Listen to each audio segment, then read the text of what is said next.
Chapitre 1. Le mason tranquille sur la falaise demeurait c'est le capitaine Hastings qui, plus tard, fit remarquer mais suivant et moi, et avec cette solennité et pensive qu'il adopte lorsqu'on a vécu au passé qu'il voyait certains masons qui semblent, dès l'instant où elle en franchit le seuil, retenir leur souffle. Merveille house était un endroit de ce genre. J'ai évacué l'époque. G and I et Irene vous de si poétique, messieurs, si en était qu'une imposante demeure de style victorien tardif, construite en pierre claire et si dressante avec une dignité rigide au bord de la falaise de Meroé, dominante et l'étendue grise verte de la Manche, si était fin septembre, et la mer arborait si aspect si particulier de ces poli, qui saga comme en surface et trahissant sous-jacent. Le mason appartenait à Sir Lionel Ashcombe, baronet, collectionneur, philanthrope et en quoi les pages mondaines et l'un des hommes les plus raffinés d'Angleterre, si devait être une réunion d'hommes de longue date et de proches, une dernière fête avant que el hivernie news disperse entre Londres, le Caire et le continent. Hercule Poirot, assis en face de moi dans la voiture malheureuse que nous approchons de l'allée de Gravier,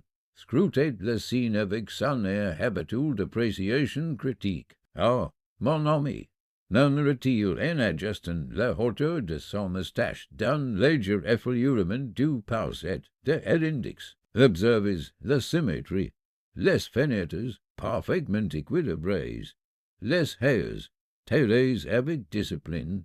C'est une maison qui valorise l'ordre. Vous approuvez, et j'y demandé. Poirot haussa les épaules avec délicatesse, et j'ai approuvé l'intention. Quant à voici Elias dit sincère, c'est une autre histoire.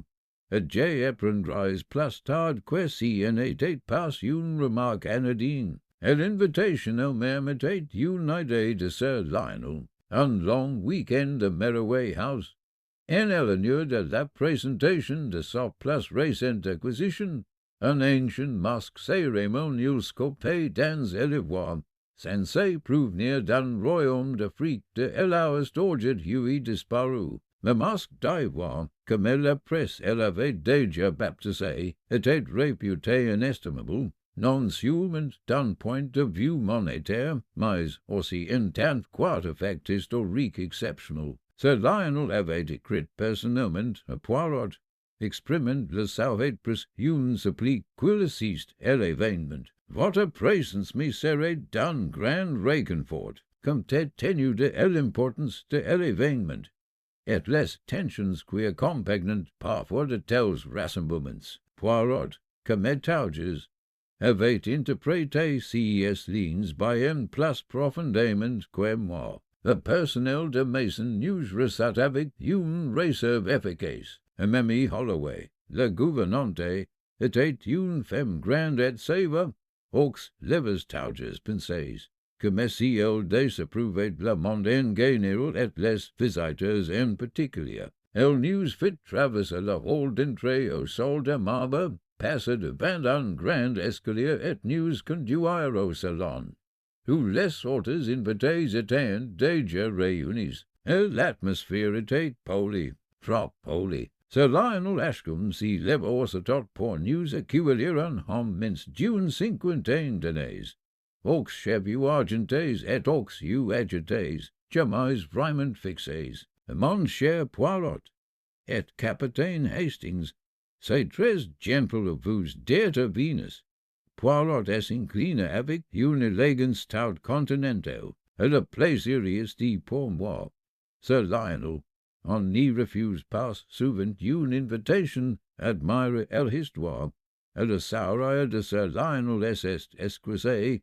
Un bref instant, permettez-moi de présenter l'entreprise, car il est essentiel que le lecteur comprenne le réseau complexe de relations déjà tissées avant même que la tragédie n'y survienne. Tout d'abord, Lady Margaret Ashcombe, la seconde épouse de Sir Lionel, est considérablement plus jeune que lui. si était une femme remarquable de 35 ans, d'une grande élégance et d'une grâce naturelle, by quid G décela une certaine tension dans son regard, comme si elle s'y préparait sans cesse. Si tenait in suit Edward Ashcombe, nephew et héritier présomptif de Sir Lionel, en d'une quarantaine d'années, el ad socius, comme celui qui a le sentiment quel avenir lui a passe en coordonnées si quel lui doit. Il salua Poirot d'un sourire affable qui n'était pas ses yeux.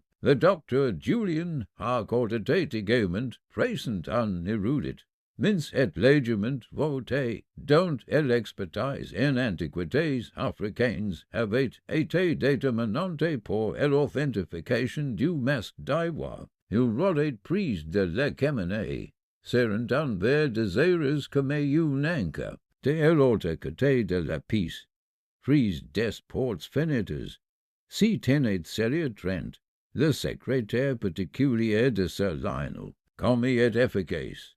Son regard personne n'y laissait rien passer. Son attitude était empreinte de déférence, mais on sentait en elle une intelligence qui pouvait s'y révéler redoutable. Enfin, il voyait en Beatrice Cole une cousine éloignée de Lady Ashcombe et une invitée de longue date. Il avait le regard personne et la langue éclairée d'une femme habitée et ignorée et qui le supportait mal. Les présentations terminées, la conversation reprit sur un ton mesuré. On servait le fait. La mer au-delà des fenêtres scintillait d'un éclat terne sous un ciel dégelé de nuages. Poirot et I.G. remarqué parlait peu. Il était assis by un droit dans son fauteuil, les mains joints, le regard passant d'un visage et l'autre avec l'attention polie d'un homme écoutant de la musique. Pourtant, G savait que derrière cette apparence serene, ses petites cellules grises étaient déjà élevées. C'est Sir Lionel lui-même qui a mentionné le masque en premier. Vous le verrez demain. Dit-il en forçant un ton léger. G. L. fait installer dans la galerie ici une vitrine spéciale, vers pare-balles, température contrôlée, on n'est jamais trop prudent. Le docteur harcourt acquise vigoureusement, tout à fait, le matériel est extrêmement sensible. Et le voir, vous savez, réagit très mal à l'humidité, et le vol, demanda Edward Ashcombe d'un ton désinvolte. On entend des histoires. La main de Sir Lionel tremble légèrement lorsque lève sa tasse. Meroé est dit by un protégé. Poirot incline la tête. Néanmoins, monsieur, c'est souvent au sein de la famille que le danger semble le plus rassurant. En silence suivit, Lady Ashcombe laissait échapper un petit rire fragile. À quel théâtre, monsieur Poirot? Poirot s'arrête. Madame, le théâtre n'est rien d'autre que la vérité présentée au bon moment. Le dîner de ce soir-là était une affaire formelle. La conversation restait courte, mais une tension palpable, comme un fil tendu à l'extrême, y régnait. J'y remarquai de petits détails. Et l'impatience d'Edward Ashcombe lorsque son oncle évoquait el héritage et sa préservation. Le sourire façade. Un cold check fois qu'on est adressé à Lady Ashcombe.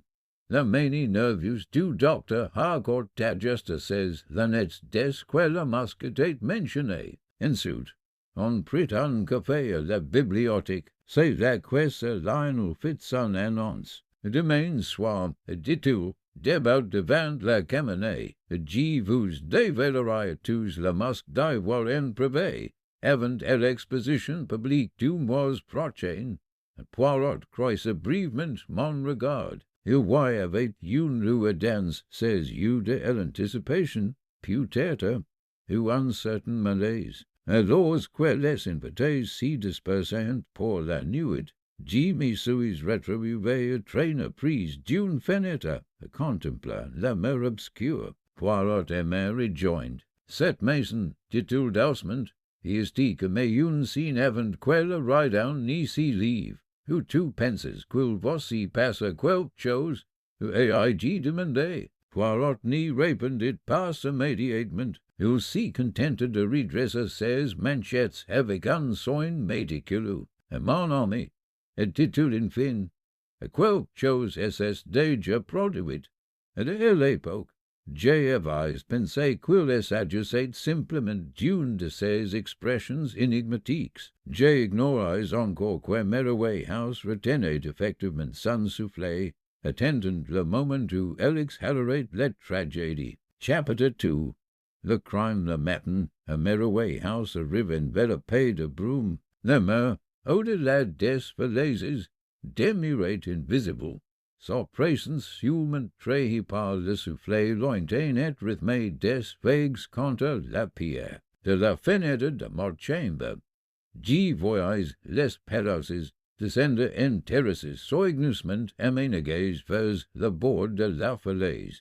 Chaque télé avec une précision quasi-militaire. Si était, pensai-j'y, un endroit où le désordre serait immédiatement flagrant. Au petit déjeuner, l'ambiance était morose. Point de bavardages légers que Méron pourrait essayer attendre après une nuit de repos.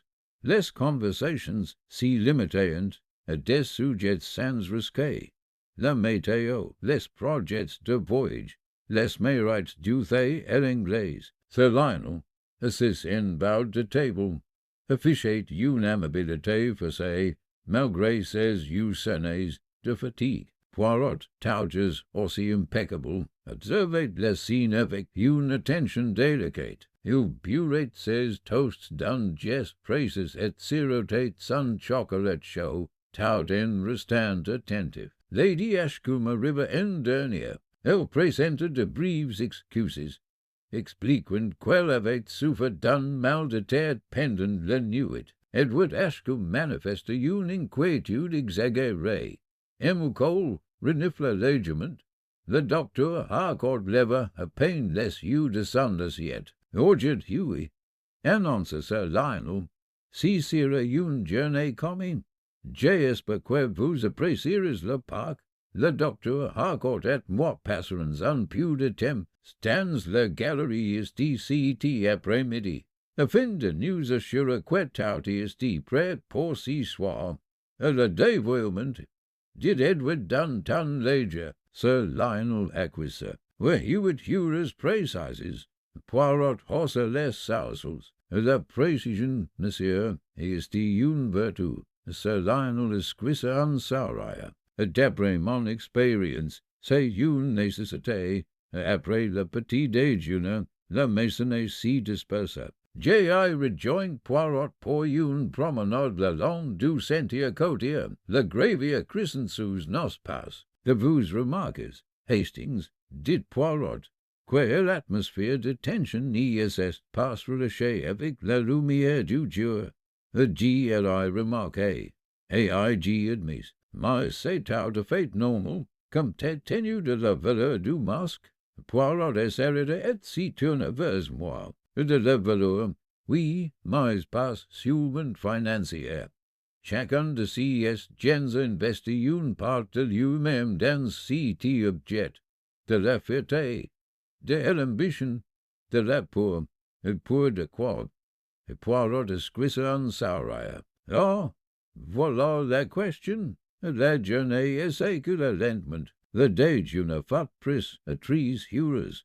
Après quoi Sir Lionel et le docteur Harcourt s'y retirèrent dans la galerie ici. J'y laisse épices par la porte ouverte en passant dans le couloir.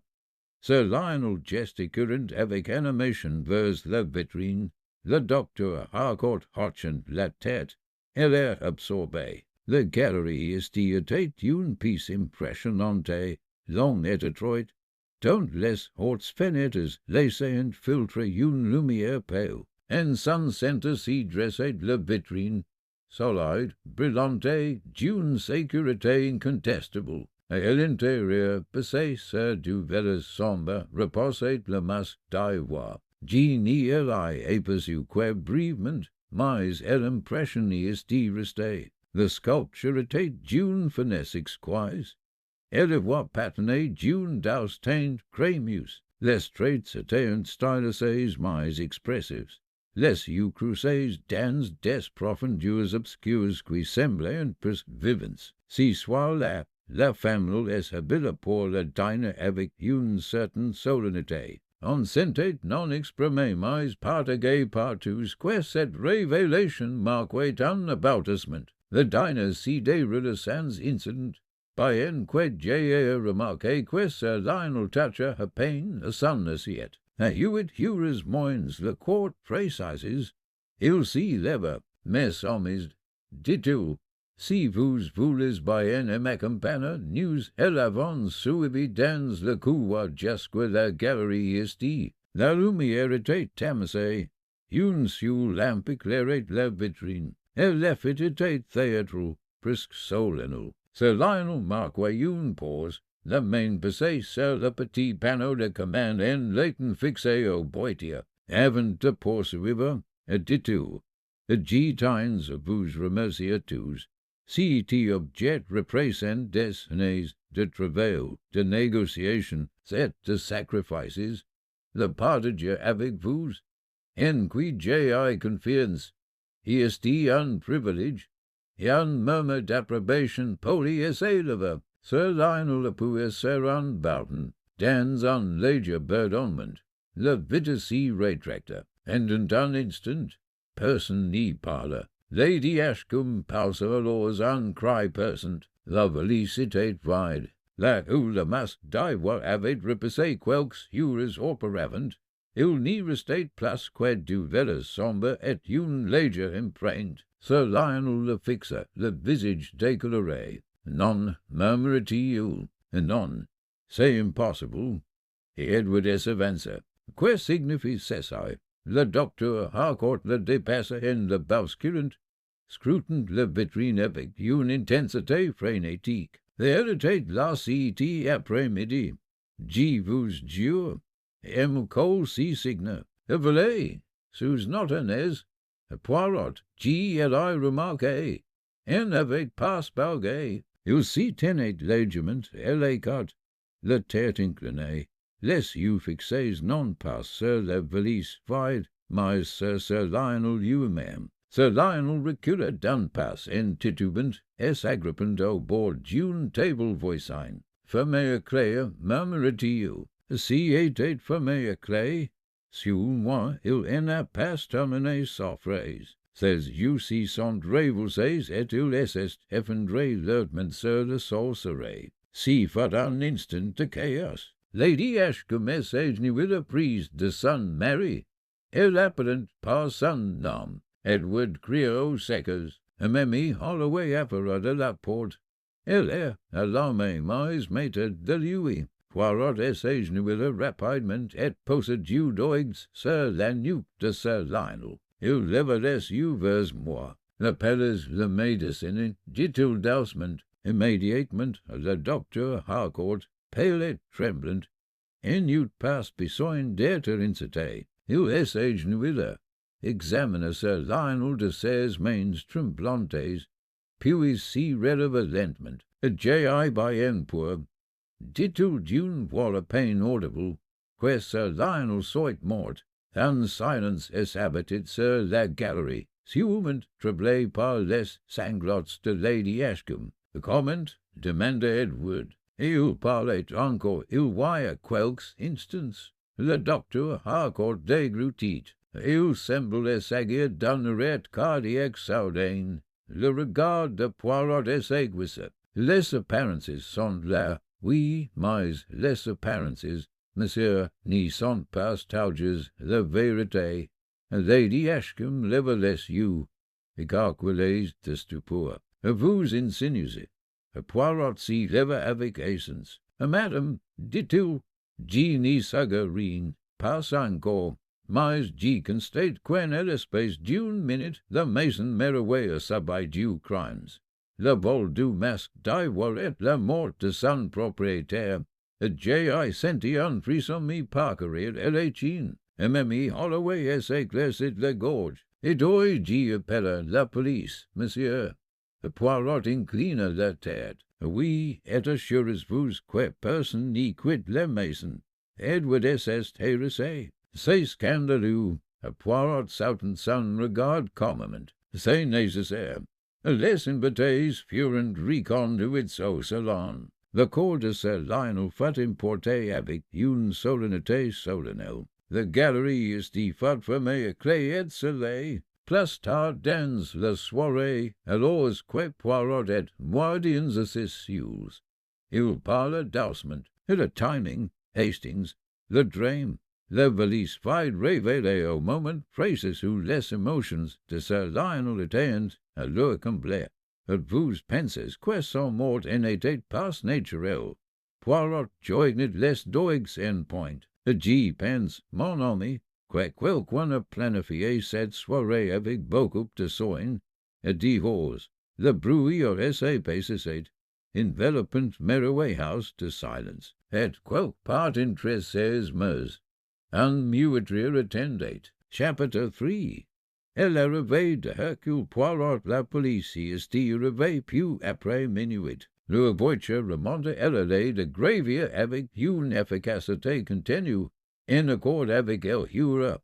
Ces faits illuminent brièvement la façade pâle de merveilleux house avant de s'éteindre. Et l'inspecteur William Carriage de la police du Devon en sortit, un homme grand et méthodique, au visage béronné.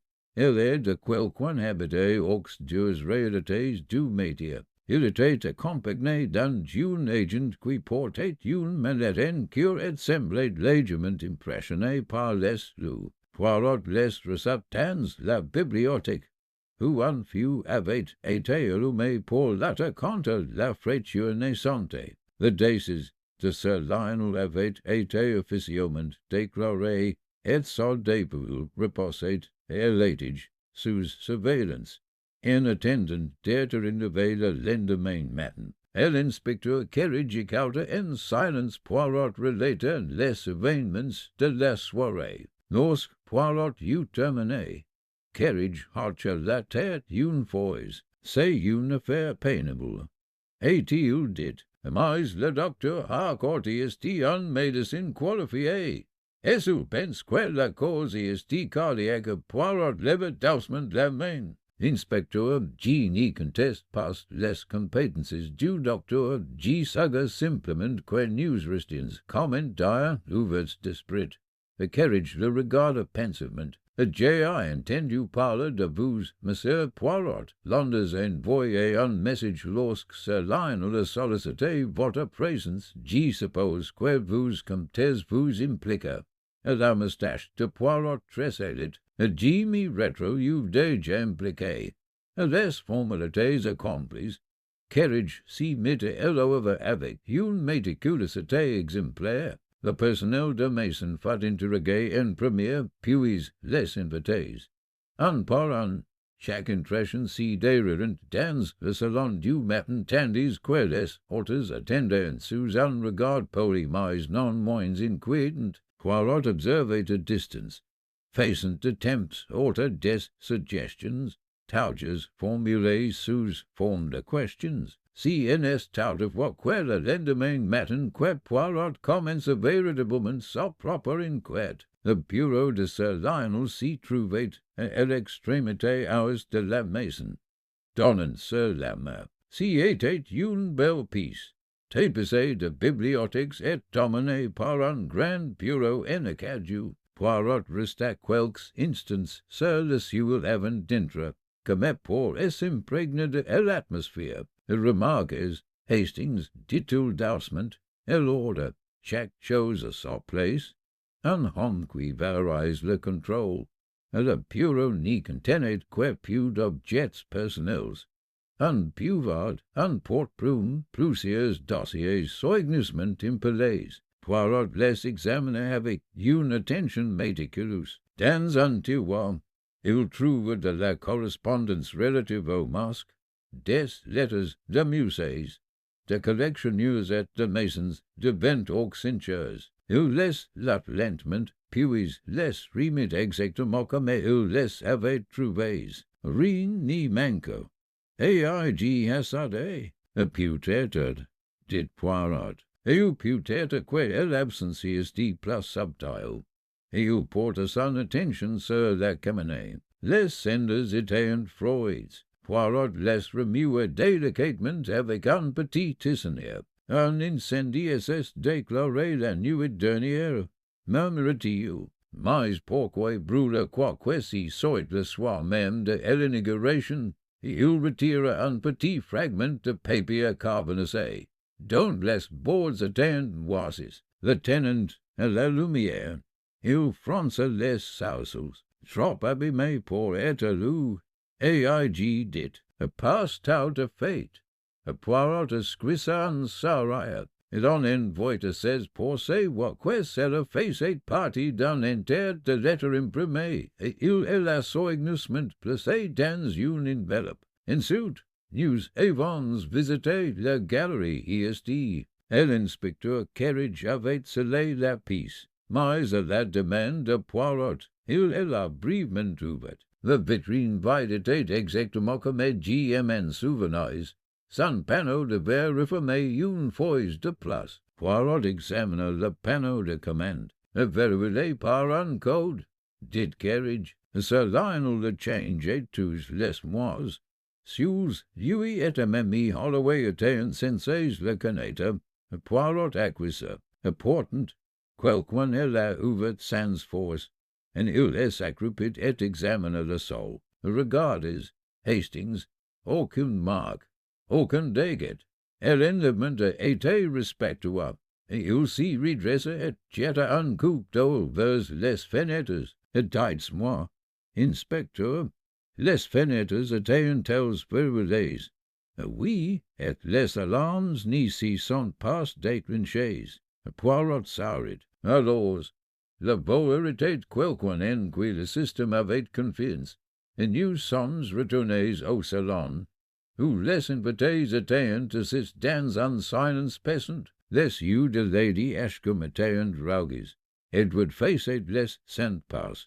Miss Cole observait chacun avec une méfiance égale. Le docteur Harcourt était assis.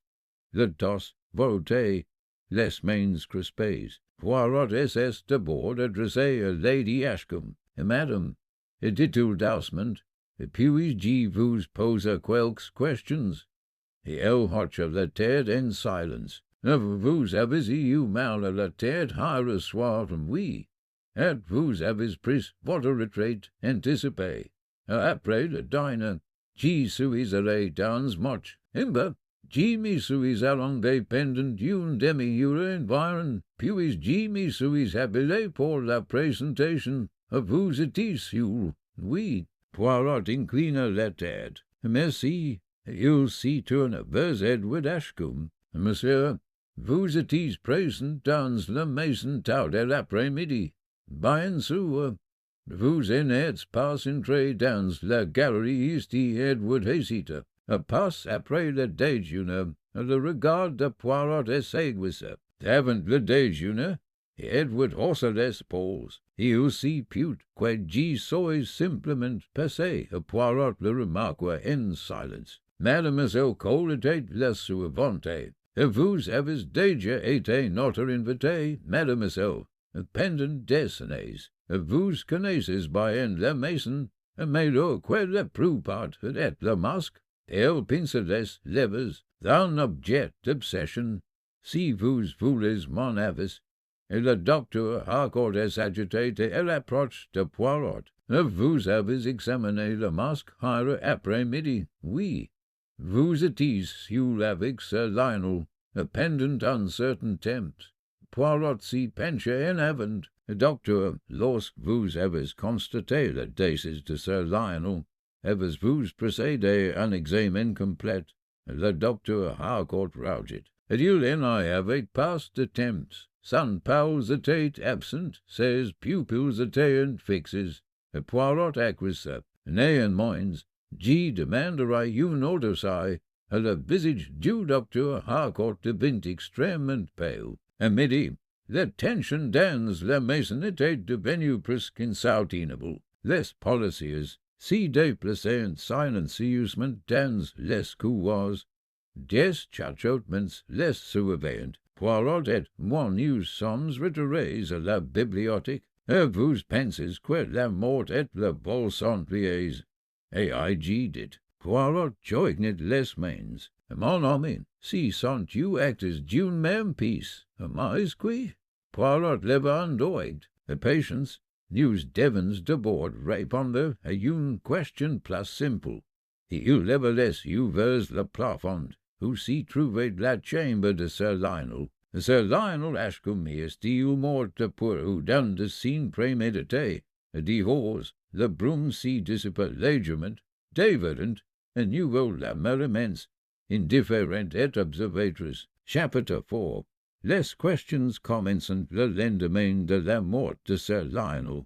Un silence pesant régnait à Merroway House. Les grands couloirs semblaient absorber les sons, et même le tic-tac de l'horloge de la bibliothèque paraissait intrusif. Les invités et le personnel de maison s'y déplaçaient comme sous l'effet d'une contrainte inexprimée, conscience d'être constamment observés.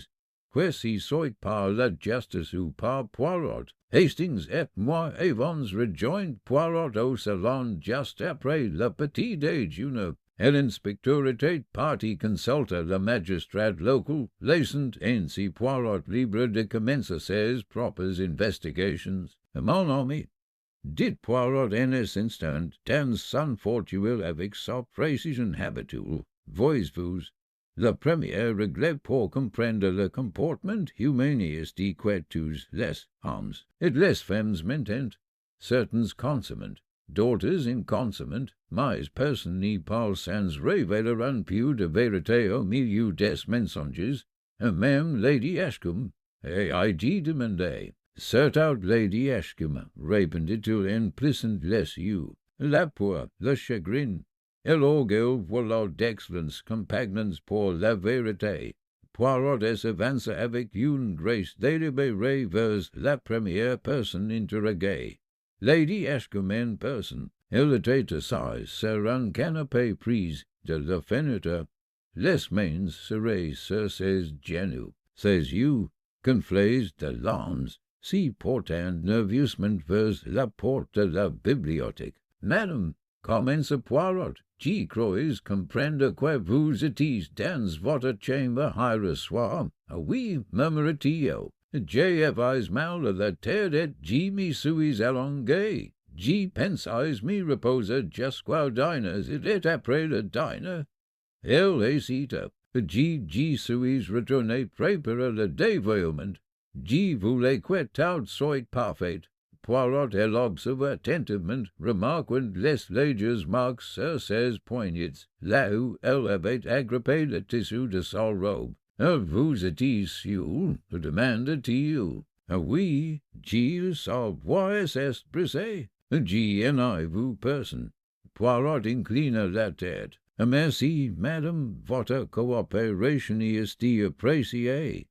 Puis, Edward Ashcombe, le nephew arpentait la pièce comme un tiger in cage. Agité et impatient, Edward, dit Poirot, vos déplacements, hier après-midi avez-vous aperçu quelqu'un dans la galerie ici? Et Edward fronça les sourcils. J'y suis passé une fois dans le couloir. Brièvement, j'y n'y suis pas entré dans la galerie. J'avais des affaires à l'ose, et le regard de Poirot était perçant, et pourtant vous étiez présent à dîner. Oui, Poirot s'y pencha légèrement en avant, et votre oncle, fut Sir Lionel. Vous étiez parlé hier, Edward serra les lèvres, il a parlé brièvement, à propos du masque, à propos du domaine, si et ça. Les yeux de Poirot pétillaient d'une loi commis et intendue. News verens bien. Mademoiselle Béatrice Cole revensuit. Les lèvres fines pensées dans un rictus habituel. Elle parla avec une neutralité calculée, insistant sur le fait qu'elle avait passé l'après-midi à la bibliothèque. Là, des letters et des catalogues, portant Poirot remarque une légère trace de pausière sur le revers de sa robe, comme si elle essayait de pailler contre une surface récemment retournée. Le docteur Julian Harcourt, naturellement, s'y montre plus coopératif. Il relate à l'après-midi avec une précision nerveuse et minutieuse son examen du masque, ses conversations avec Sir Lionel, les derniers instants avant le dîner, les petites sérieuses crises de Poirot travaillant avec une intensité discrète, relevant les contradictions entre les souvenirs du docteur Harcourt et ceux des autres. Ce qui est le plus intéressant, à mi murmure Poirot, c'est que chaque personnage apporte un fragment de vérité, mais les fragments n'y racontent pas l'histoire. Ils induisent en erreur. Le défi est de les assembler correctement, et l'attention de Poirot s'y porte ensuite sur le personnel de Mason. Et Mamie Holloway, la gouvernante, avait une élocution impeccable, bien que Poirot ait perçu un léger tremblement dans ses mains et une légère tache sur son tablier, peut-être du café ou quelque chose de plus inquiétant. Les domestiques insistent sur le fait qu'ils en avaient rien vu d'inhabituel, que les portes étaient verrouillées, les fenêtres fermées, et que la maison fonctionnait comme d'habitude. En milieu de matinée, Poirot nous convoqua tous au salon. Il s'y déplaçait avec une maîtresse délibérée, sa présence imposante.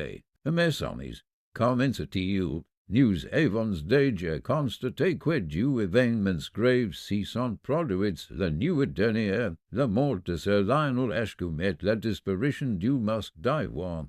Je n'y connais pas encore la solution, mais je sais que chacun d'entre vous a quelque chose à révéler. Consommant ou inconsommant, ma tâche est simplement d'observer et de poser des questions, patamment, jusqu'à ce que la lumière s'y fasse. Un silence pesant est abattu sur le groupe. Même Edward, d'ordinaire agité et rebelle, semblait abattu. Lady Ashcombe serrait les mains sur ses genoux. Le regard de Miss Cole scrutait les visages, les analysant un à un.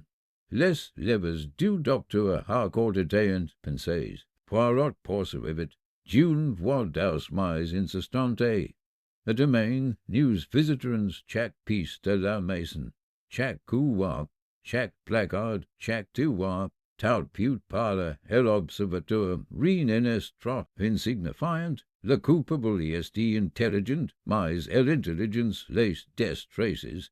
Si sont si traces que nous suivrons. Attendez qu'il parle. J'ai compris que l'atmosphère avait changé. Mais House était devenu un théâtre d'observation. Ses occupants des acteurs sous le regard scrutateur de l'esprit le plus rigoureux que j'ai jamais connu. Et nous tous, réalisés avec un frisson, étions observés. Plus tard, en privé, Poirot m'a confié. À Hastings, observez comment les gens s'y comportent sous le poids de la peur. Il voit la peur sincère, qui passe à la vue, il voit la peur coupable, qui passe au mensonge, et il voit la peur qui s'y cache derrière l'orgueil. En prétendant que tout va bien, notre travail consiste à faire la distinction entre ces différentes formes de peur. J'ai hoché la tête, partagé entre admiration et malaise. Demain, ajouta-t-il, nous commencerons à distinguer la vérité de l'illusion. Et lorsque le rideau s'y lèvera, les premières contradictions seront révélées. Divorce, le vent venu de la Manche murmurait contre les falaises, porteur d'un pressentiment funeste. Déjà, Poirot avait commencé à démêler les chevaux de House, et j'y sentais, au plus profond de moi-même, que le cœur du mystère était bien plus profond que nous n'y l'avions imaginé. Chapitre 5. Les forces pistes le duxem après-midi à House.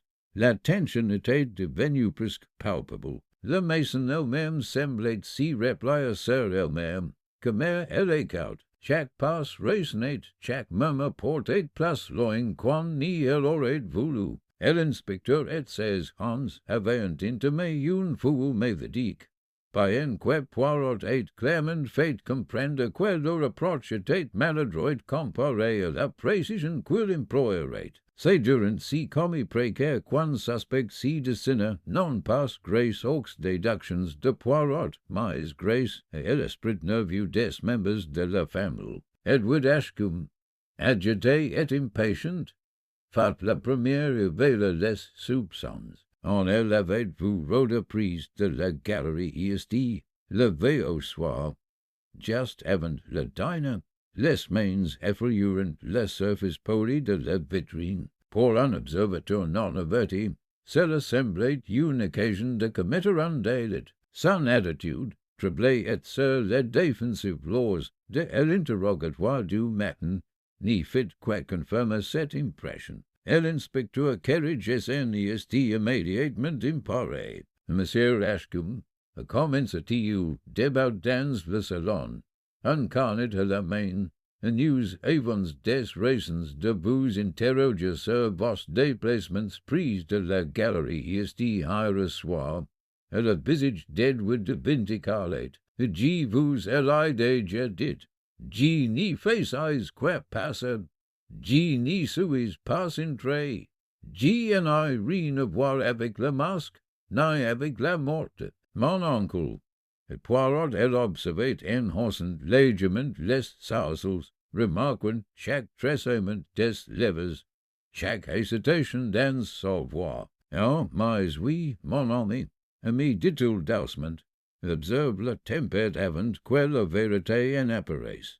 Le pour rendre les hommes maladroits, mais la maladresse n'est pas la culpabilité, souviens-toi de cela.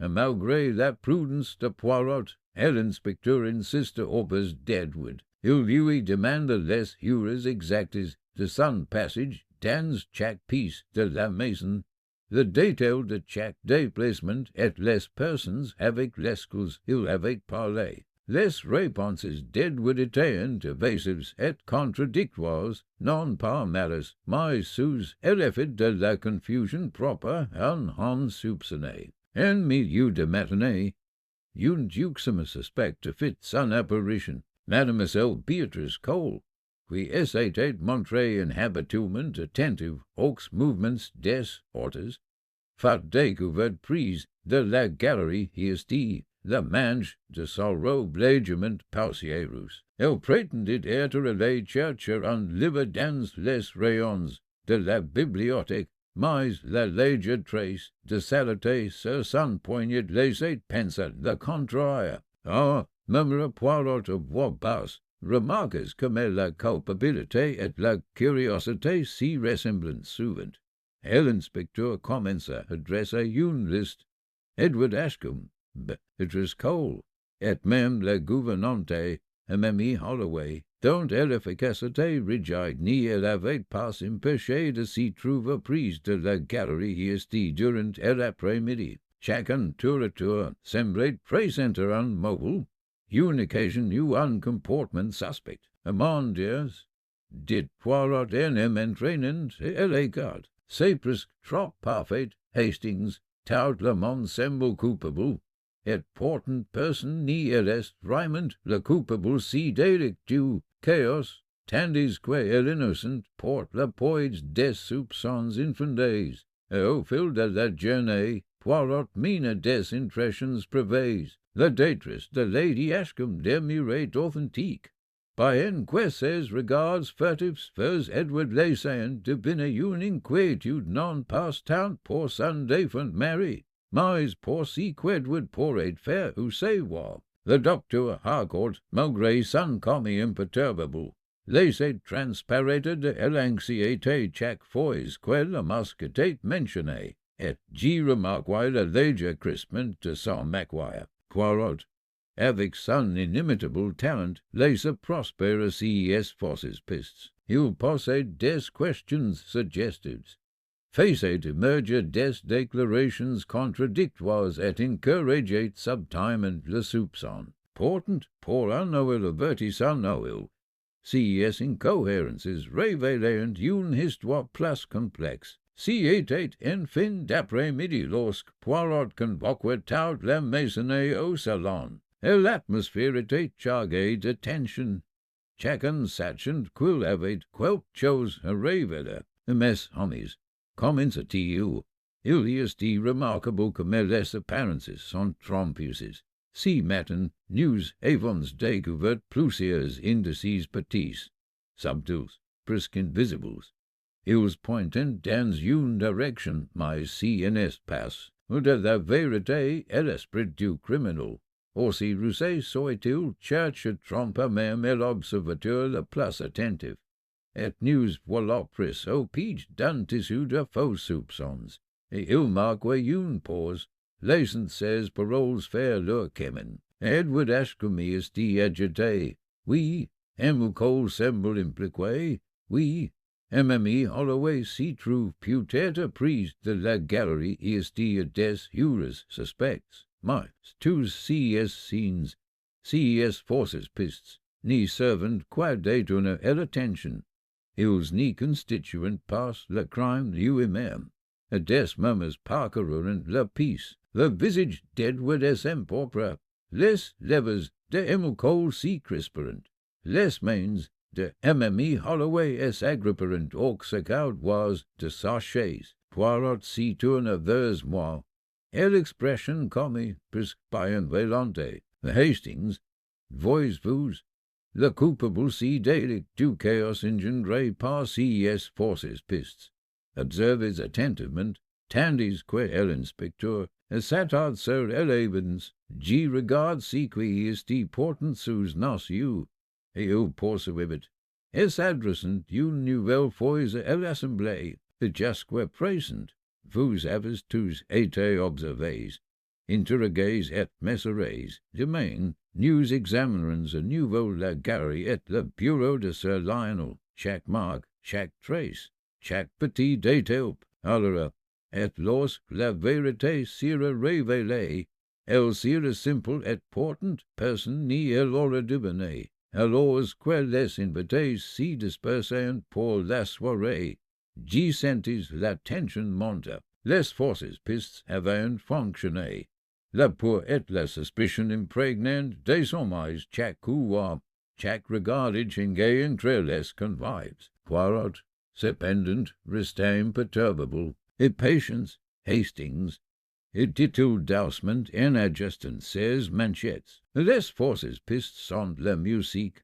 Le crime lui-même est le silence entre les notes. Et nous l'entendrons. Divorce.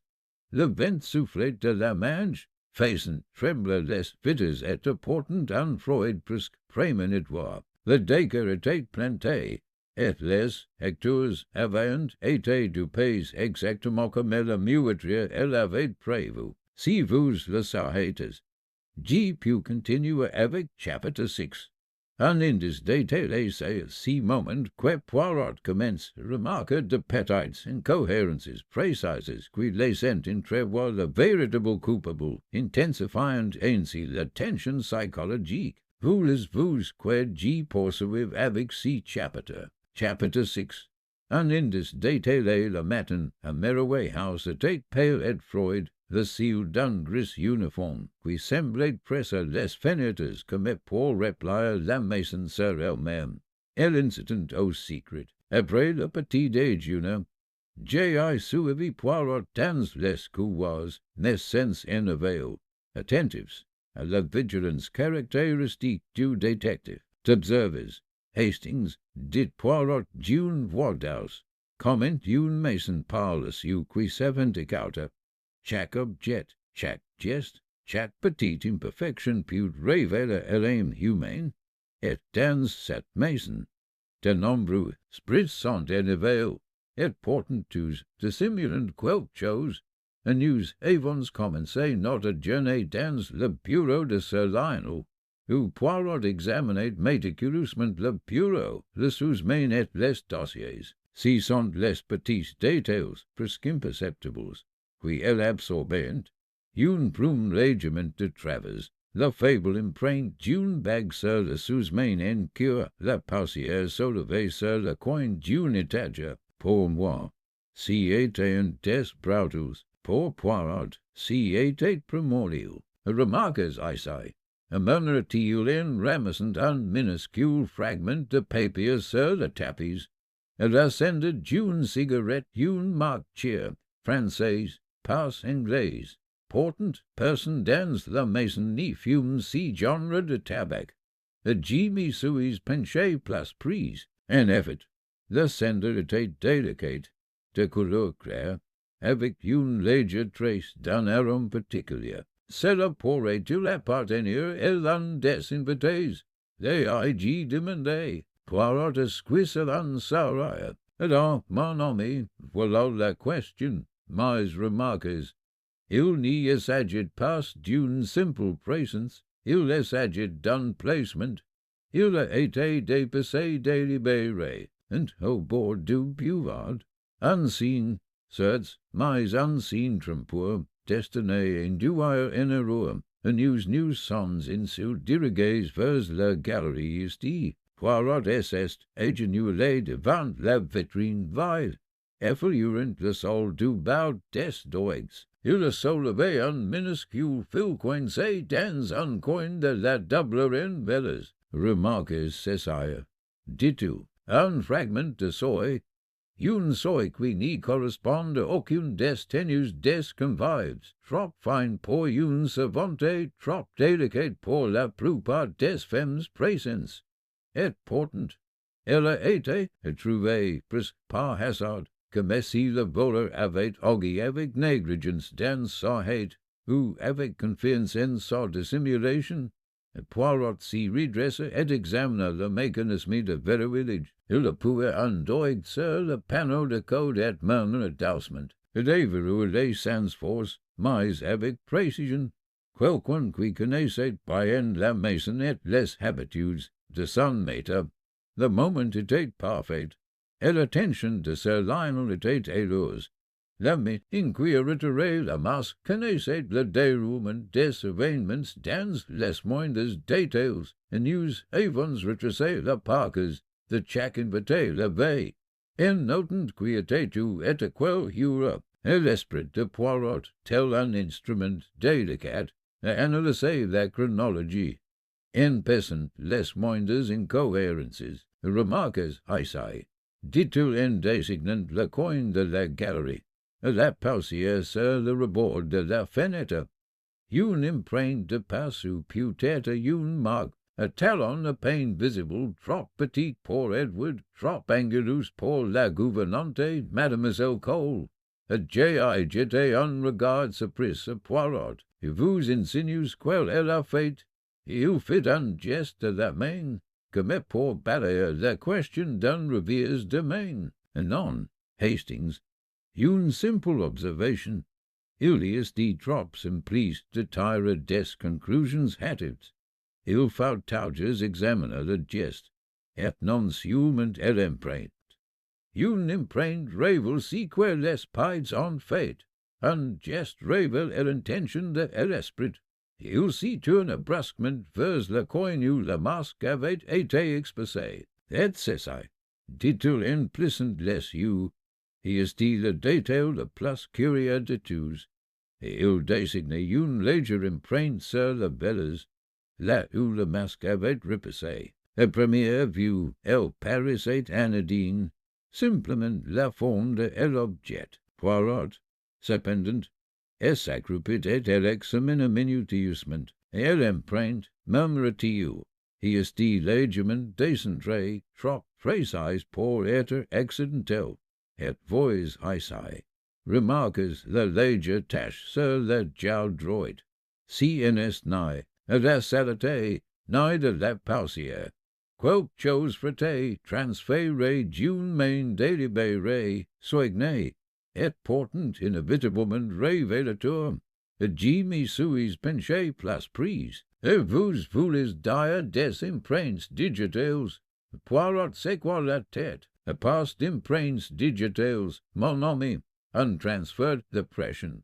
La forme de la main, la manière dont le masque était soulevé, le voleur n'a pas simplement dérobé un objet.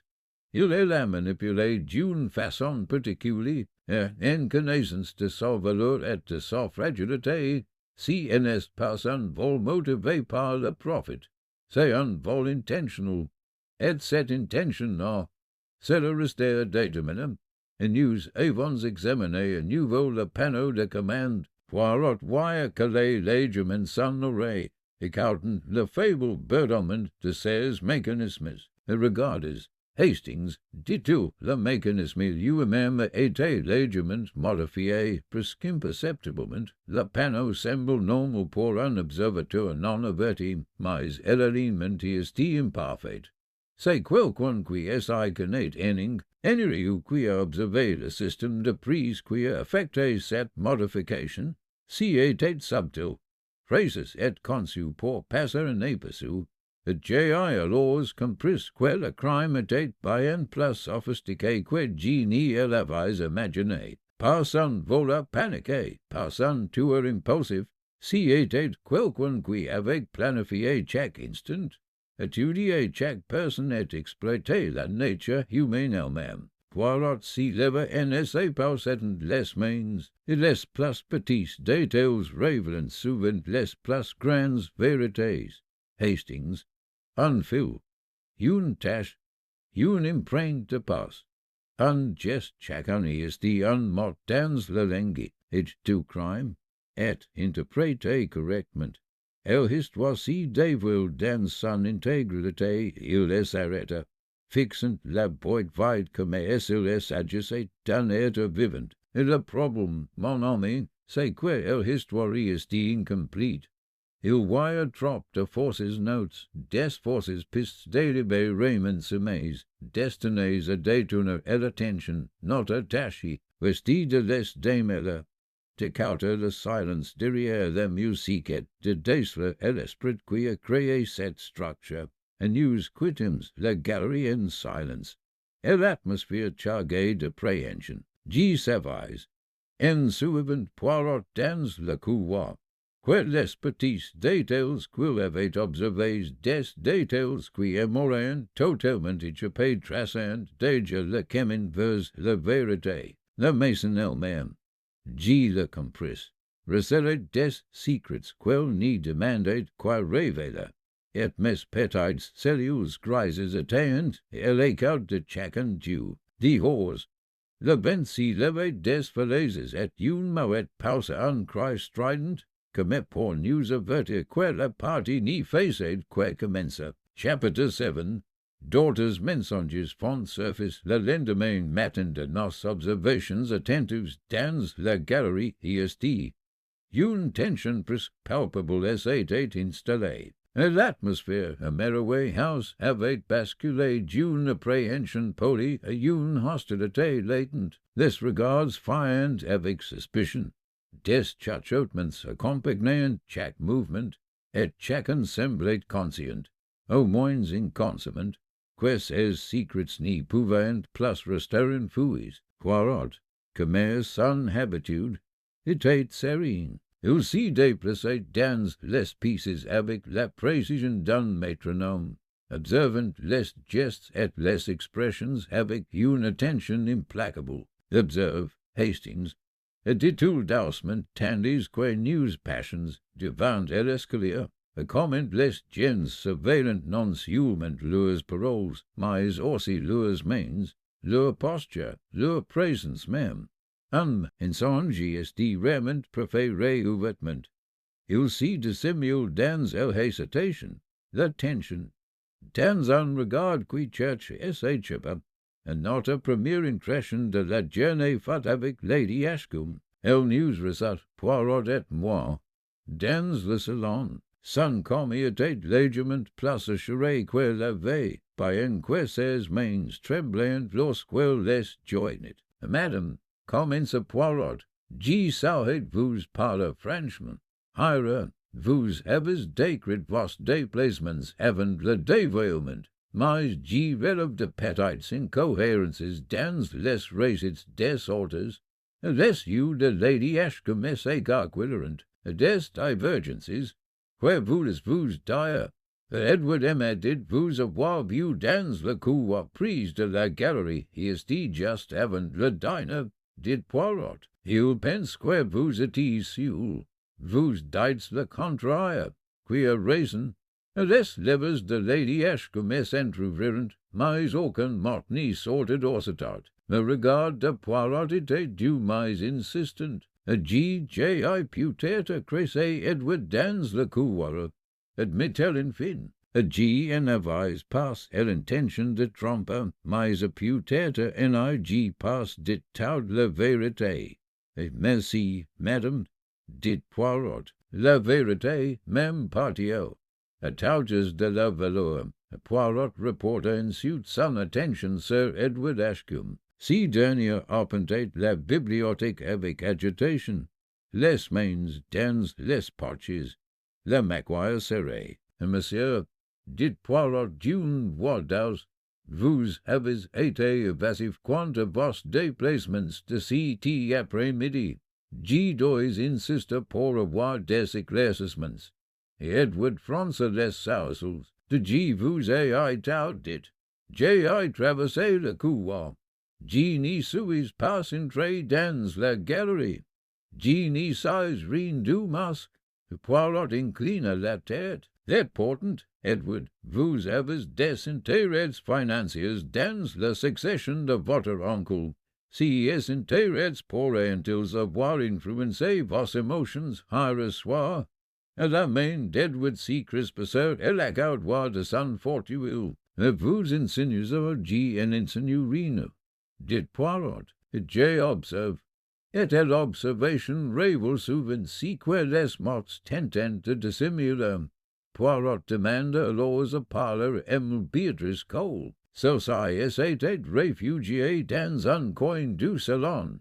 Un livre serait contre sa poitrine comme un bouclier. Mademoiselle Cole, dit Poirot, j'y remarque que vous avez lu de nombreuses lettres de Sir Lionel concernant le masque. Avez-vous, peut-être, vu des choses qui n'étaient pas destinées à vos yeux? Son visage s'emporte. G en a fait qu'elle aida pour la correspondance lorsque Lady Ashcombe me l'a demandé. Rien de plus. Alors, murmura Poirot, et pourtant vous hésitez. L'hésitation est la voix de la conscience ou la voix de la peur. Laquelle est la vôtre, mademoiselle? Elle détourna le regard en silence. Et Poirot laissa l'affaire en suspense, remarquant le tremblement de ses mains. Le docteur Julian Harcourt était le dernier interviewé de la matinée. Son masque de rudit commençait à s'y ficher sous le poids des questions. Le docteur commença Poirot. Vous étiez seul avec Sir Lionel pendant un certain temps, hier après-midi. G me demande si vous avez discuté du masque, de sa protection, ou d'autres sujets. Le docteur Harcourt déglutit nerveusement. Nous avons parlé du masque, oui, de sa sécurité, de son origine, rien d'autre. Poirot s'y pencha en avant, le regard perçant, rien d'autre.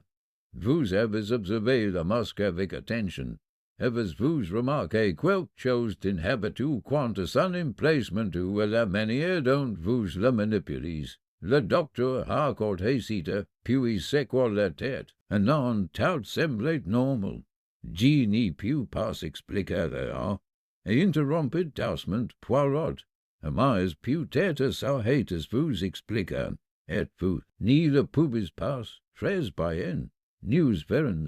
C'est au cause du déjeuner que les premiers signes tangibles de la supercherie commenceront à apparaître. Un domestique révéla, presque par inadvertance, que Lady Ashcombe avait envoyé un billet à un destinataire inconnu juste avant le dîner la veille au soir. Le billet avait été intercepté par Mme Holloway et mis discrètement de côté. Lorsque Poirot l'examina, il esquissa un sourire. Ah, Hastings, dit-il, voici un petit secret, soigneusement dissimulé, un billet envoyé à la hâte, jamais remis, mais conservé, on n'y put agir sans les de traces. Le billet n'y contenait rien d'ouvertement criminel, mais il laissait entendre une communication urgente et privée entre Lady Ashcombe et un inconnu. Poirot l'examina attentivement, observant le style d'écriture et la pression exercée par la plume. Remarque, ami dit-il, même un simple mot égaré put révéler un réseau de relations, de motivations cachées et de purs. Et l'esprit qui complote inter iris remend aux indices les plus infimes. Et enfin, d'après-midi, Poirot avait commencé à s'y faire une idée des relations, des motivations et des ressentiments, intérêts financiers, rancunes inavouées, rivalités et passions secrètes et s'entremêlant comme des fils de soie, délicats et pourtant indissolubles. Chacun a des raisons de craindre d'être exposé ou de subir une perte, est-il déclaré. Certains craignent le scandale, d'autres les accusations, et d'autres encore craignent simplement que leurs désirs soient contrariés. Ces craintes influencent leurs actions, les menant parfois à la tromperie, parfois au crime. J'ai alors compris que Merway House n'était pas seulement le théâtre d'un vol et d'un muette, si était un véritable creuset de la nature humaine, révélant à l'ambition, la jalousie et la soif insatiable de pouvoir. Chaque geste, chaque mensonge, chaque hésitation devenait un indice, non seulement du crime lui-même, mais aussi des tensions sous-jacentes qui avaient pu le rendre possible. Poirot s'arrêta dans le couloir, adjustant ses manchettes. Le regard perçant, the patience, Hastings, dit-il, nous avons commencé à lever le voile, mais souvenez-vous, la surface est plus taugeuse trompus. Le cœur du Mr. bat sur si mensonges, silencieusement, patamment, attendant le moment où nous le déverrons. Ce soir-là, les invités errant dans la maison avec une certaine appréhension. Même les domestiques s'y déplaçant avec une extrême prudence, conscience que l'attention de Poirot s'étendait bien au-delà des apparences. Des murmures de suspicion circulaient d'une pièce et l'autre, et chacun commençait à pressentir que l'écheveau complexe des relations était aussi dangereux que le crime lui-même. Et dans cette maison, où chaque sourire pouvait masquer un secret et chaque regard trahir des intentions, le décor était planté pour les révélations à venir. Chapitre 8. Le tournant émotionnel le lendemain soir, Merway House avait pris l'atmosphère immobile et chargée de tant d'un théâtre avant que le rideau n'y s'y livre. Chaque membre de la maisonnée s'y mouvait comme conscient de sa propre présence.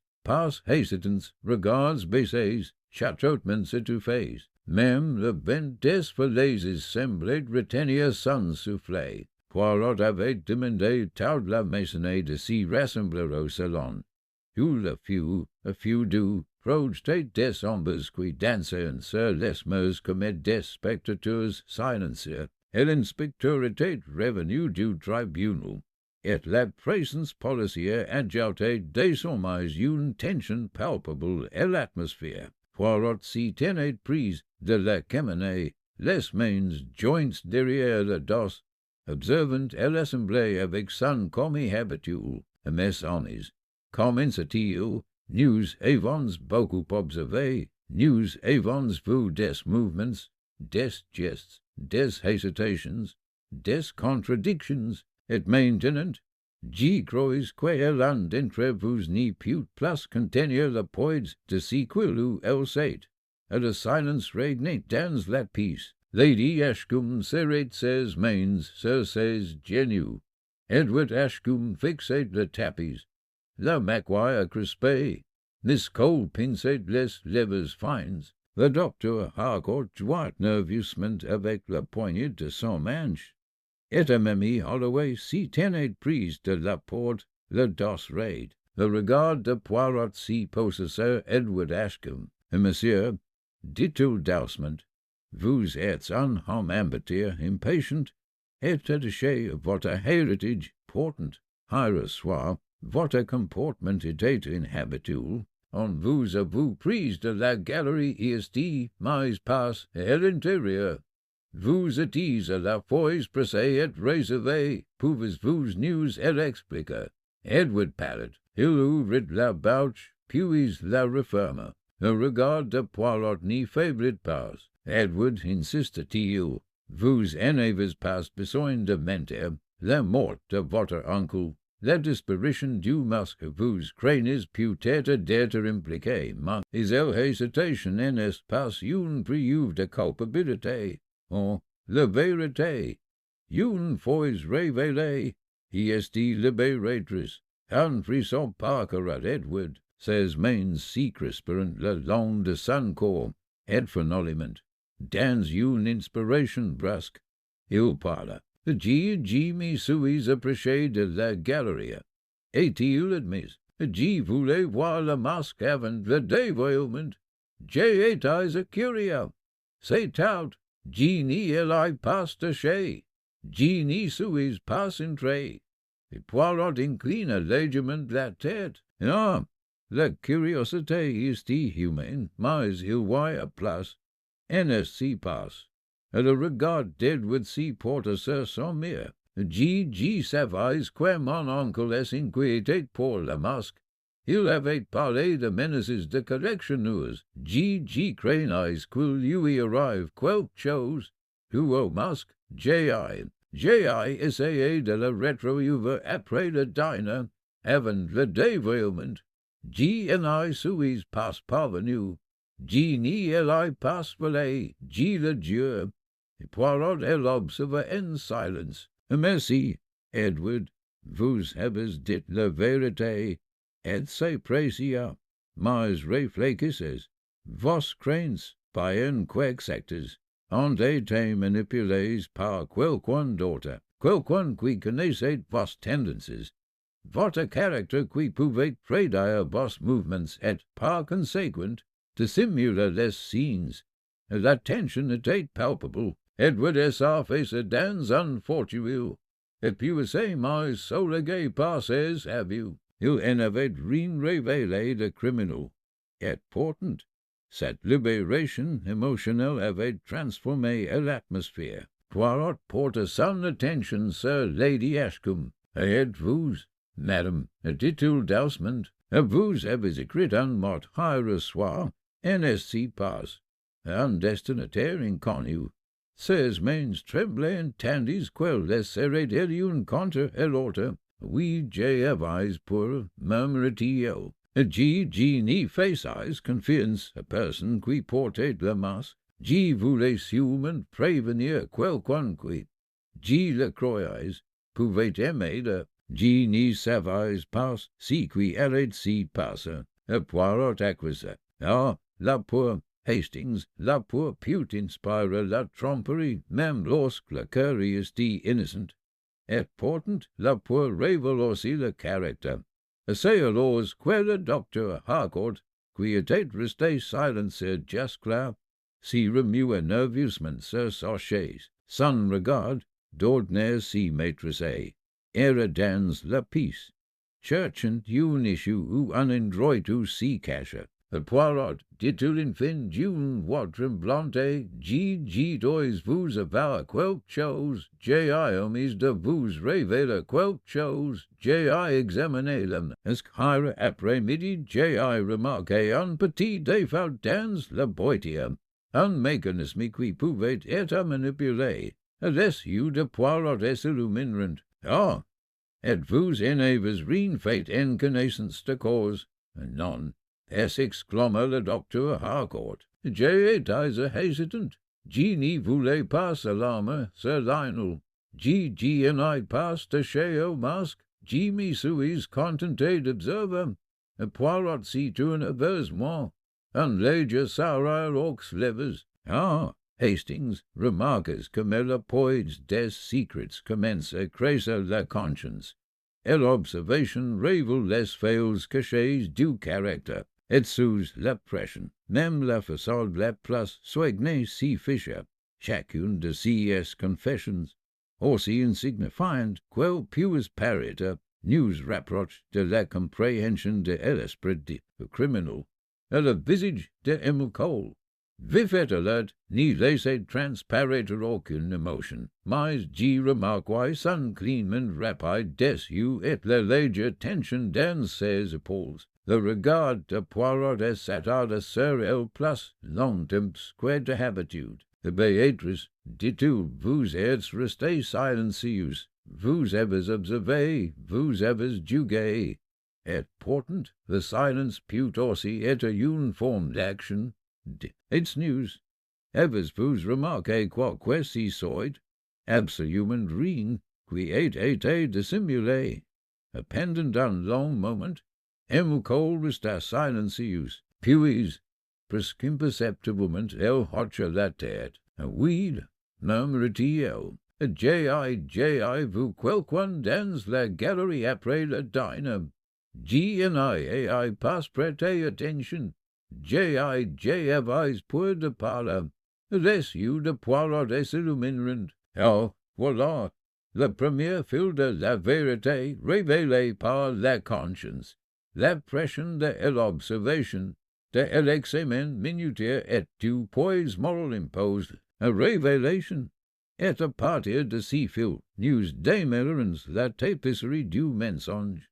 J'ai alors compris que l'approche de Poirot était chirurgicale. Il exerçait une pression douce, presque imperceptible, sur le psychisme, laissant la peur, la culpabilité ou la responsabilité morale émerger naturellement. Il n'accusait pas, il sondait, il n'y confrontait pas, il observait. Le point de bascule émotionnel était atteint. Les avez commencé à émerger, non par la menace ou la contrainte, mais grâce à une approche psychologique précise. Et tandis que la tension retombait dans le mason, soulagé, j'y savais que les dernières pieces du puzzle commençaient à s'y mettre en place. Poirot, imperturbable comme métalges, observa en silence. Mon ami, me dit-il doucement alors que la soirée avançait, on commence à entrevoir les contours de l'esprit derrière ces crimes. Les petites cellules grises sont, however, reliant les points que d'autres n'y peuvent même pas voir. Demain, Hastings, nous mettrons le pied en marche le moment où la toile s'y ressera et où la vérité n'y pourra plus s'y cacher. Dehors, les fences de la Manche hurlant entre les falaises, porteuses d'un pressentiment funeste. Pourtant, à l'intérieur de Merowe House, une pression subtile avait été exercée, et les premières fiches dans la résistance humaine étaient apparues. Le chemin vers la révélation avait commencé. Chapitre 9. Le piche le lendemain soir, Poirot convoqua de nouveau de la maisonnée au salon. Le piche avait été aménagé avec un soin méticuleux. Chaque chaise était placée avec précision, chaque visage illuminé par la douce lueur du feu. Et l'atmosphère était électrique, un mélange de tension, de peur et de curiosité. Chacun savait que quelque chose allait s'y produire sans pouvoir deviner quoi. Poirot s'y tenait prise de la cheminée, les mains jointes derrière le dos, le visage empreint d'une autorité sereine. Les invités étaient indécis, chacun à sa place habituelle, mais un léger changement de posture trahissait leur malaise. Lady Ashcombe tripotait ses gants. Edward Ashcombe serrait les maquoires. Miss Cole lançait des regards furtifs dans la pièce, et les doigts du docteur Harcourt tremblaient légèrement, tandis qu'il agrippait l'écoutoir de son fauteuil. À mes amis, commença Poirot d'une audace mais empreinte d'une précision inflexible. news avons étudié les événements de si, et du derniers jours, la mort de Sir Lionel Ashcombe et la disparition du masque d'ivoire ont causé une grande émotion. Portant, j'y crois que si est du événement sont liés. Il n'y s'agit pas d'une simple coïncidence. Et si soit, nous verrons la vérité clairement, sans distorsion. Et il fit lentement le tour de la pièce, observant chaque invité le regard persant et calculateur, commençant par rappeler les faits. Sir Lionel Ashcombe, homme d'ordre, aux habitudes méticuleuses et profondément attachées à sa collection, et des aidés à recevoir dans des circonstances qui, de prime abord, semblant naturelles, a galerie où s'y trouvait le masque, était fermé à clé et sécurisé, portant, au moment du dévoilement, le masque avait disparu. Poirot marquait une pause, laissant le poids de ses paroles si faire sentir sur l'assemblée. La question est maintenant simple. Qui avait l'opportunité, les connaissances, et le mobile pour commettre ces actes. Et il s'approcha de la vitrine vide, observa la vitrine elle-même. Elle a été ouverte sans force. Le mécanisme de verrouillage a été contourné avec une grande dextérité. Le masque a été retiré de telle sorte qu'il en a, et c'est aucune trace visible.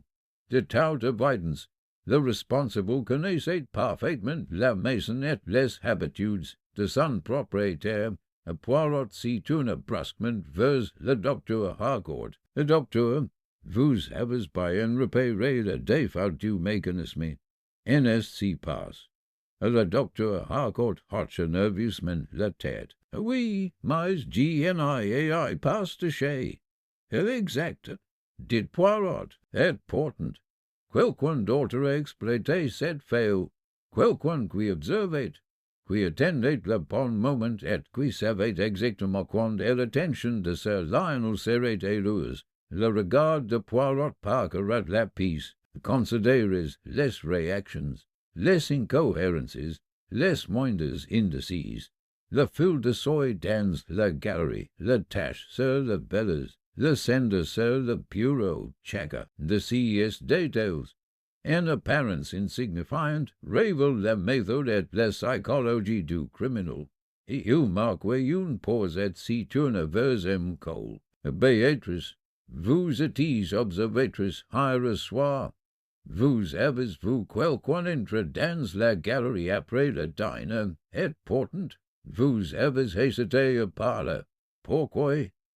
Cole déglutit. Petit craignais d'être accusé. N'y savais pas si que j'avais-vous. Sûrement que si était inhabituel. Poirot acquiesça, exactement. Et cette hésitation, c'est pour, en fait, le dieu du coupable.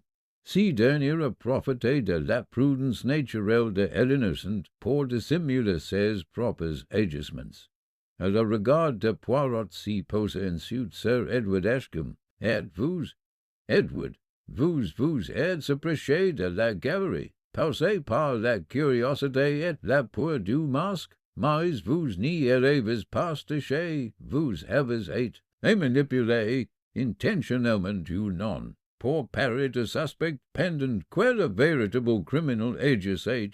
L'attention dans la pièce était presque insoutenable. La voix commise de Poirot, alliée au poids de ses observations, pesait sur la conscience de chacun. Le présent, dit-il en avançant, pensions nous sur les motivations. À qui profite la disparition du masque, qui possède les connaissances, la ruse et la patience nécessaires pour orchestrer els événements. La réponse n'y réside pas seulement dans l'opportunité, mais aussi dans la subtilité du comportement humain. Et il marquait une pause, scrutant chaque visage tour à tour. Le coupable est intelligent, méticuleux et sûr de lui. Il a utilisé de forces pistes la curiosité d'Edward, les observations de Miss Cole, et l'alarme apparent de Lady Ashcombe pour dissimuler his agissements, et portant, malgré tout sol rus. Illa laissé des traces, les neurons les repellent, même quand les autres ni les voyant pas, la voix de Poirot prit une intensité continue, et maintenant, mes amis, j'y vais vous révéler la vérité. Il désigne Lady Ashcombe du doigt. Madame, vous craignez pour le masque, vous avez tenté de l'être quelqu'un. Vos actes étaient innocents. Edward, vous avez été manipulé. Docteur Harcourt, vous avez observé, mais vous en avez rien fait. Mademoiselle Cole, vous avez vu, mais vous avez hésité. Le gouvernante, Mimi Holloway, en a fait question de voir. Et pourtant, le masque est détaché introuvable et la vérité demeure cachée. Le Poirot s'y tourna lentement vers une silhouette si tenante prise de la porte, une silhouette qui, jusqu'à présent, était restée comme impassible et apparemment détachée. Savez-vous, dit Poirot d'une voix ferme, précise et inébranlable, vous aviez les connaissances, les moyens et l'occasion, vous avez exploité les préoccupations et les mouvements d'autrui pour créer une illusion, détournant ainsi les soupçons de vous si faisant, vous en avez pas sûrement commis un vol, mais vous avez orchestré un scénario qui entraînait la mort de Sir Lionel.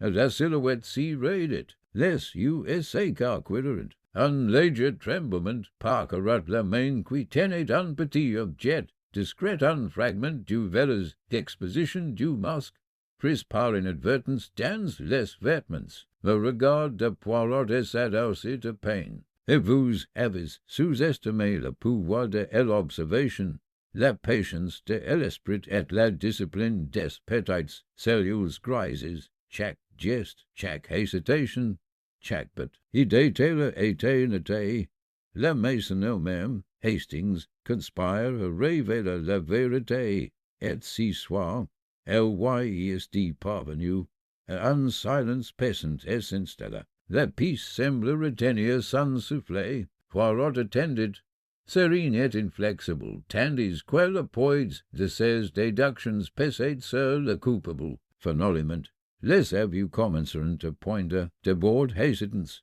puis de place en place claires. Le piège psychologique essayait réformé. Le criminel, éclairé par la précision du raisonnement de Poirot et l'observation attentive du comportement humain, n'y pouvait plus maintenir la façade. Divorce, le vent de la Manche fouettait les falaises, mais à l'intérieur de Merowe House, le tempête était passé. La vérité était enfin prête à être révélée. Chapitre 10. La révélation en silence pesant régnait dans le salon de Merowe House. La rue du fut vacillait sur les visages des membres de la famille réunis, révélant à parts égales la peur, la culpabilité et l'espoir. Poirot, débat prise de la cheminée, semblait presque irréel dans son commis précis. Ces petites cellules grises avaient travaillé sans relâche ces derniers jours, et maintenant, enfin, le puzzle complexe était prêt à être résolu. Mes amis, commence Poirot d'une voix passée et autoritaire, nous voici arrivés au moment décisif. Chaque action, chaque hésitation, chaque geste subtil était observé. N'est-il pas remarquable de constater à quel point le comportement humain, même dissimulé, trahit inévitablement les pensées? Il marque une pause, laissant le poids de ses paroles s'y faire sentir. Dieu événements ont monopolisé notre attention. La disparition du masque d'ivoire et la mort subite de Sir Lionel Ashcombe. De prime abord, on pourrait les considérer comme distincts. Une heureuse coïncidence, mais nos petites cellules grises, qui observant et raisonnant, racontent une autre histoire. Ils sont inextricablement liés. Poirot désigna la vitrine vide. Le masque était retiré avec connaissance et précaution. aucune alarme ni essai déclenché, aucune signe d'effraction n'était visible. Le voleur connaissait parfaitement les habitudes de la maison et le fonctionnement de la vitrine. Il exploitait les peurs et les réflexes préexistants des autres pour dissimuler ses actes, et il s'y tourna vers le groupe, son regard parcourant chaque visage, penchant nu sur les circonstances qui avaient exercé la galerie et était au moment critique, qui connaissait le fail du système de verrouillage. Le docteur Harcourt tressait légèrement le regard de Poirot creusait la scène. Vous avez observé le mécanisme, certes, mais vous n'avez pas augué d'autres si sont appréciés, certes, mais aucun n'a pu exploiter le fail comme vous. Pourtant, le coupable n'est pas vous. Docteur, votre hésitation prouve votre innocence. Poirot s'adressa ensuite à Edward Ashcombe et à Lady Ashcombe. Edward, votre curiosité vous a conduit prise de la galerie. Lady Ashcombe, vos craintes vous ont passé, écrire le billet.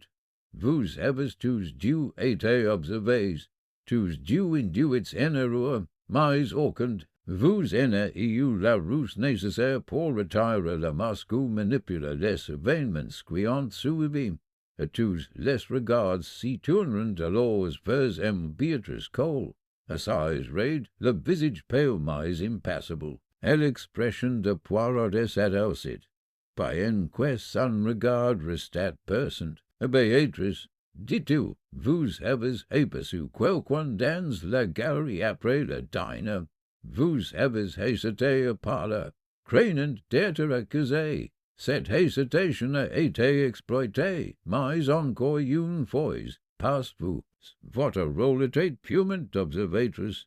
Poirot s'y tourna finalement vers la seule personne qui était restée largement silencieuse tout au long de l'enquête, et même Holloway, la gouvernante, le commis imperturbable qu'elle avait conservé, et l'attention méticuleuse portée à ses tâches, lui ayant permis d'égayer sans être vu aux moments critiques. Madame Holloway, dit Poirot d'une voix douce mais péremptoire, vous aviez à la fois un mobile et de l'occasion. Vous connaissez les habitudes de Sir Lionel et la disposition de la galerie ici. Vous avez observé Edward, Miss Cole et Lady Ashcombe. Les sentiments, leurs mouvements détournent et l'attention pendant que vous mettez votre plan exécution. Il y eut un hoquet de surprise, un léger tremblement parcourant ses mains. Poirot poursuivit. Le masque était retiré grâce à votre connaissance approfondie du mécanisme de verrouillage. Vous en avez pas forcé à l'entrée, car cela n'était pas nécessaire. Vous avez exploité avec précision et au bon moment ce défaut relevé par le docteur Harcourt. Vous avez soulevé le masque, et l'avez mis en sécurité, puis avez remis uniquement l'étui en place. Mais dans votre geste méticuleux, de petites traces ont subsisté, un fil de soie accroché aux velas. Une tache à l'endroit où le masque avait été manipulé, de subtiles irrégularités dans la pausière et les cendres, si traces presque imperceptibles. En disant l'homme alors attentif, Poirot marqua une pause, laissant le poids de son raisonnement des estompes, puis il aborda la mort de Sir Lionel. La mort de Sir Lionel n'est pas le fruit du hasard. Vous, Madame Holloway, avez anticipé sa présence prise de la galerie et vous comprenez l'effet que la disparition du masque pourrait avoir. Vous avez employé une méthode suffisamment subtile pour paraître naturelle, une toxine action retardée, administrée indirectement par le biais d'un cordial ou d'un autre objet, de nature à provoquer un arrêt cardiaque précisément au moment de la tension émotionnelle maximale. Un silence pesant s'abattit sur la pièce, et même Holloway perdit son sang-froid. Ses mains tremblaient visiblement. Poirot s'approche et parle d'un ton commis et autoritaire. Chacun de vos actes était calculé, portant dans votre intelligence. Vous avez négligé les petits détails, le sender, le fil, la tâche, le moment, les réactions de votre entourage. Si sont ces éléments qui révèlent l'esprit derrière le crime, elle finit par murmurer presque inaudiblement, oui, oui, elle a fait, mais si était pour la masculinité précieuse. N'avait pas l'intention de tuer Sir Lionel. La voix de Poirot était douce, mais inflexible. L'intention relève de la conscience, madame. La mort en est de la conséquence, et la loi prend en compte les conséquences autant qu'elle de signes portant. Vos obtenez grâce à une observation attentive du comportement humain et à la subtile pression exercée en révéler la vérité. Et aussi vers la maçonnerie. Vous voyez maintenant, mes amis, comment des détails en apparence insignifiants gestes, hésitations, observation attentive du quotidien si conjuguent pour l'extraordinaire. Le crime, si habilement exécuté soit-il, n'y put échapper à la vigilance des petites cellules grises, et Edward Ashcombe expira brillamment. Lady Ashcombe lui serra la main. Miss Cole resta silencieuse. By en quelle attention dans ses épaules si soit légèrement relâché. Le docteur Harcourt, touches pale, acquis le silencieusement au raisonnement de Poirot. Poirot s'y redressa, adjustant ses manchettes. Un léger sourire effleurant ses lèvres. Et l'affaire y était résolue. Le masque était retrouvé et le criminel appréhendé. Portant, la leçon y était claire. Hastings, et l'esprit qui observe patamment et avec une méthodique, Igor sur touches discerner la vérité dans l'ombre où elle s'y cache. Divorce. Le vent de la Manche s'y leva de nouveau, mais à l'intérieur de Merowe House, et l'ordre était rétabli. La justice, subtile et précise, avait triomphé, et Poirot, serene comme touches, s'accorda un instant pour savourer la satisfaction d'une affaire résolue grâce à son intelligence plus haute que la force ou au hasard. Chapitre 11. La réflexion le lendemain.